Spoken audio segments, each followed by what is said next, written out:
Welcome back to Global System Shift. If you're watching this, it means you survived another week of the crumbling financial paradigm. In our last discussion, we uncovered the gold flippening, how the world's central banks are quietly dumping U.S. Treasury bonds for physical gold at historic rates. They know the U.S. dollar is trapped. But if you are holding dollars in an American bank account, you need to understand that you are now trapped too. At the end of that last video, I made you a promise. I told you I would detail the precise, hidden steps the U.S. government is actively preparing to take to prevent you from moving your money out of this sinking dollar system. Well, I've spent the last 48 hours analyzing new banking regulations, Federal Reserve minutes, and proposed legislative changes. And what I found is terrifying. You are not crazy. If you have tried to withdraw a large amount of cash recently, if you've had a wire transfer delayed, or if you've tried to move funds to a cryptocurrency exchange or a gold bullion dealer, you have felt the friction. They are already testing the systems. Today, we are pulling back the curtain on Operation Lock-in. We are going to expose the invisible financial fence that is currently being erected around your wealth. We will analyze the concept of programmable money, the secret update to banking suspicious activity reports, and the ultimate endgame, the complete financial trapping of the American citizen. This is the message they do not want you to see. Subscribe and share this immediately before the gates close completely. Here is the first uncomfortable truth. The money sitting in your bank account isn't actually your money. The moment you deposit cash, legally, you are loaning that money to the bank. You become an unsecured creditor. They are not holding it for you in a vault. They have lent it out 10 times over. In exchange for this risk, they provide you with an illusion of liquidity, a debit card and a checkbook that give you permission to access those funds, as long as the system remains stable. But the system is no longer stable. The $38 trillion debt is unpayable. The inflation we are seeing is not a mistake. It is the engineered destruction of the dollar's value to repay that debt with worthless paper. The central banks know this. They are buying gold, and the smart money is trying to follow them into hard assets, land, and Bitcoin, anything outside the dollar system. And that is exactly what the government cannot allow. If millions of Americans simultaneously attempt to cash out their digital dollars for real assets, two things happen instantly. The fractional reserve banking system collapses in a catastrophic bank run, and the U.S. dollar's velocity slows to zero, causing hyperinflation. To survive, the regime must keep you trapped inside the dollar cage. Let's analyze the first mechanism of the trap: the invisible fence of friction. You are already feeling this, but you probably dismissed it as security protocol or efficiency issues. It used to be that moving $10,000 triggered a report. But now, according to leaked bank compliance manuals, internal algorithms have lowered that threshold dramatically. Automated systems are now flagging transfers as suspicious for amounts as low as $500, especially if they are moving toward perceived competitors to the dollar, like crypto exchanges, physical gold dealers, or even just another jurisdiction.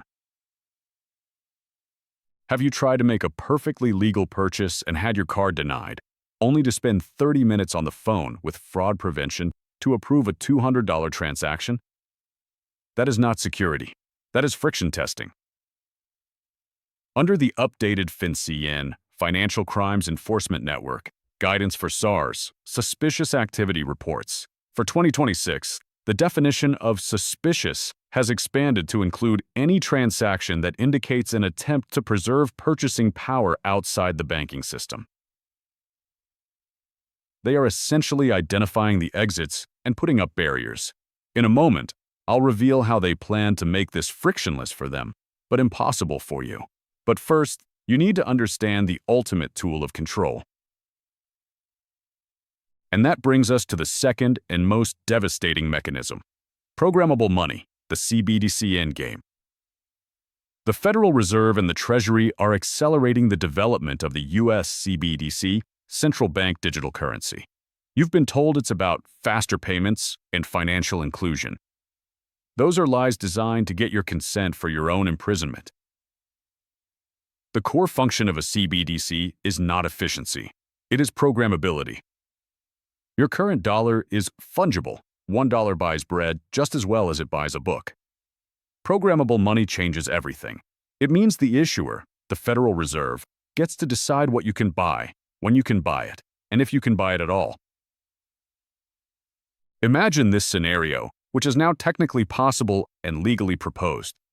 The Fed sees that too much money is trying to leave the banking system to buy gold or Bitcoin, destabilizing the dollar. With a CBDC, they don't need to pass a new law banning gold ownership like Executive Order 6102 did.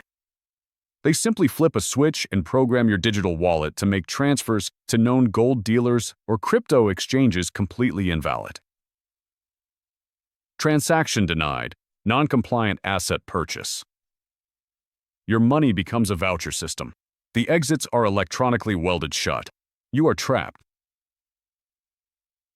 But they aren't waiting for the full CBDC rollout.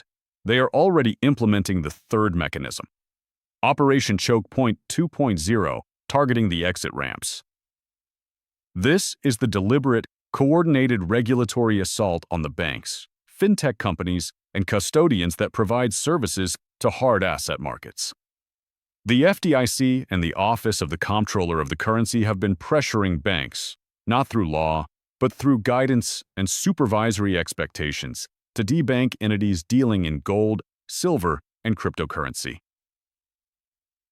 They are trying to kill the competitor assets by cutting off their lifeblood, liquidity. By making it incredibly risky and expensive for banks to hold funds for a gold vault or a Bitcoin custodian. They force those companies to increase fees, delay service, and inevitably fail. This engineered claustrophobia is designed to make you give up. It's designed to make you say, "It's too hard to buy gold. I'll just keep the money in Chase." And while your money is trapped in Chase, they are implementing the final phase. In a moment, I will reveal the legal mechanism that allows the government to outright freeze your money with zero due process, not just for suspicion, but for systemic stability. You must understand this final trap. And that brings us to the fourth mechanism, the financial Geo-Fence and the ultimate wealth capture. Current legislation being quietly debated under the guise of national security aims to expand the Treasury's authority to impose temporary capital flight controls during times of financial emergency. Who defines financial emergency? They do. This would legally allow the Secretary of the Treasury, upon seeing destabilizing outflows from the banking system, to immediately freeze all outgoing transfers over a certain amount, especially to non-partner jurisdictions. They are geo-fencing your money. Your dollars are only good as long as they stay inside the permitted network, inside the digital cage. This isn't theory. This is the template used in Cyprus, in Greece, and in Canada during the trucker protests. The Canadian example was the proof of concept. The government used the Emergency Act to order banks to freeze the personal and commercial bank accounts of individuals, not just those who participated in the protest, but anyone who donated to a legal crowdfunding campaign in support of it. No warrant, no court order, no due process, just a digital switch flipped. They have already abandoned the dollar. They are preparing the new system of control, and they expect you to bear the cost of the old system's collapse. The financial world you knew yesterday is gone. The exit gates are actively closing. The central banks have made their move to protect themselves by holding physical gold. They are trying to create an infrastructure where they hold the assets, and you hold a programmable voucher. So what is the solution? Diversification of jurisdiction and custody is now more important than diversification of asset class. If all your wealth is digital, in one country, in one banking network, you are not diversified. You must recognize the difference between an asset you hold by permission, like a stock in a brokerage account or money in a bank, and an asset you hold by right, like physical gold in your direct possession or Bitcoin with private keys you alone control. You must think like a central bank. If the exits are closing, you need to own the assets that are outside the system before the lock snaps shut. The time for just checking the data is over. The data is clear. The move has been made. Let me know in the comments below. Have you felt the friction? Have you had a bank transaction denied or delayed recently when trying to move funds out? Are you holding physical gold, silver, or Bitcoin? Or are you still hoping that your digital permission slips will be enough? In the next video, I'll detail the precise steps they are taking to prepare for the inevitable bail-in, how they plan to legally seize your trapped deposits to save the very banks that trapped you. You must see this before the final gate is closed. Subscribe to Global System Shift. I am seeing the future of power, and I am telling you now, everything is about to change. Prepare accordingly.